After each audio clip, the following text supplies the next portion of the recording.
धृतराष्ट्र जन्म से ही अंधे थे, इसलिए बड़े भाई होने के बावजूद उनके छोटे भाई पांडु को राजा बनाया गया। पांडु ने पूरे भारतवर्ष को अपने साहस से जीतकर कुरु राज्य की सीमाओं को यवनों के देश तक बढ़ाया। एक बार राजा पांडु अपनी दोनों पत्नियों कुंती तथा माद्री के साथ शिकार के लिए जंगल में गए। वहां उन्हें एक हिरन का जोड़ा संभोग करते हुए दिखा। पांडु ने तुरंत अपने बाण से उन हिरन को घायल कर दिया। दरअसल एक ऋषि ने हिरन का रूप धारण किया हुआ था। मरते हुए उस निर्दोष ऋषि ने पांडु को श्राप दिया। उसने कहा कि तुम्हारे जैसा निर्दयी पुरुष इस संसार में कोई भी नहीं होगा। तूने मुझे ऐसी स्थिति में बाढ़ मारा है, इसलिए जब कभी भी तू शारीरिक संबंध बनाएगा तेरी मृत्यु हो जाएगी। ऋषि के श्राप से पांडु को बहुत दुख हुआ। साथ ही वो अपनी भूल से निराश होकर नगर की ओर लौट गए और पितामह भीष्म और विदुर को राज्य का कार्यभार सौंपकर अपनी पत्नियों के साथ वन में चले गए और वहां एक ब्रह्मचारी जैसा जीवन जीने लगे। कुंती ने देखा कि महाराज को पुत्र लालसा तो है, लेकिन ऋषि के श्राप के कारण वो पिता नहीं बन सकते थे। इसलिए उन्होंने बचपन में दुर्वासा ऋषि से पाए वरदान का पांडु से जिक्र किया। तब पांडु ने कुंती से उन मंत्रों का प्रयोग करने को कहा। उनके कहने से कुंती और माद्री ने महर्षि दुर्वासा के दिए हुए मंत्र का प्रयोग करके देवताओं के आशीर्वाद से 5 पांडवों को प्राप्त किया। वन में ही 5 का जन्म हुआ और वहीं पे उनका लालन पालन भी हुआ। अपनी दोनों पत्नियों और 5 बेटों के साथ पांडु कई सालों तक वन में रहे। देखते ही देखते 16 साल बीत गए। एक दिन पांडु ने अपने पुत्रों से कहा, इन 16 सालों में भले ही मैं तुम्हारी माताओं से दूर रहा, लेकिन ब्रह्मचार्य की साधना करके मैंने असाधारण अंदरूनी शक्ति और बुद्धि प्राप्त की है।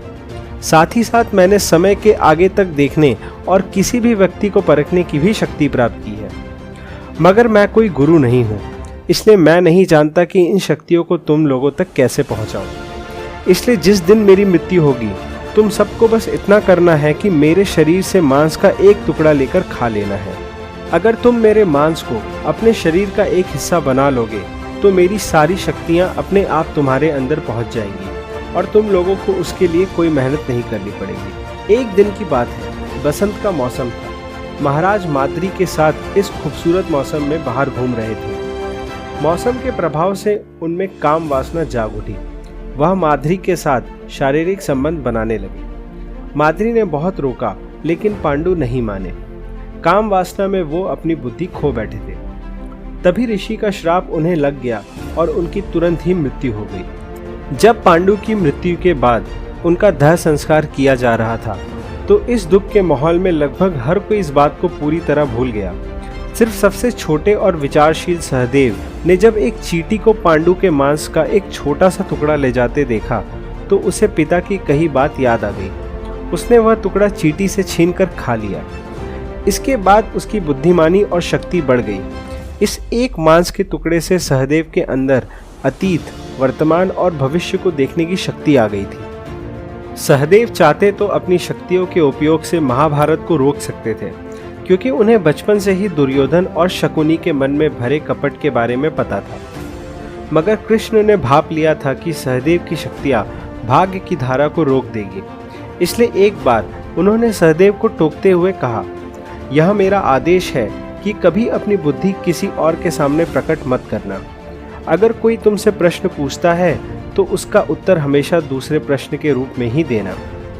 उस दिन के बाद से सहदेव हमेशा प्रश्नों के जवाब प्रश्नों से ही देते, जिन्हें बहुत कम लोग ही समझ पाते थे। उसे समझने वाले लोग उसकी बुद्धिमानी को देख सकते थे, और जिन्हें ये प्रश्न समझ में नहीं आते थे, उन्हें लगता था कि वह सिर्फ हर चीज को लेकर भ्रम पैदा करना चाह रहे हैं। आपको जानकर हैरानी होगी कि एक पूरा शास्त्र इसी वाक्य से निकला है, जिसे सहदेव बुद्धि कहा जाता है।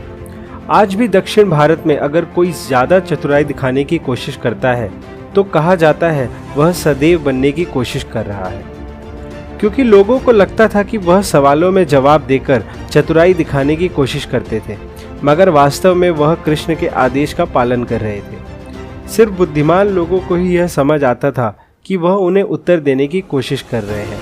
अन्य लोगों को ये बात समझ नहीं आती थी।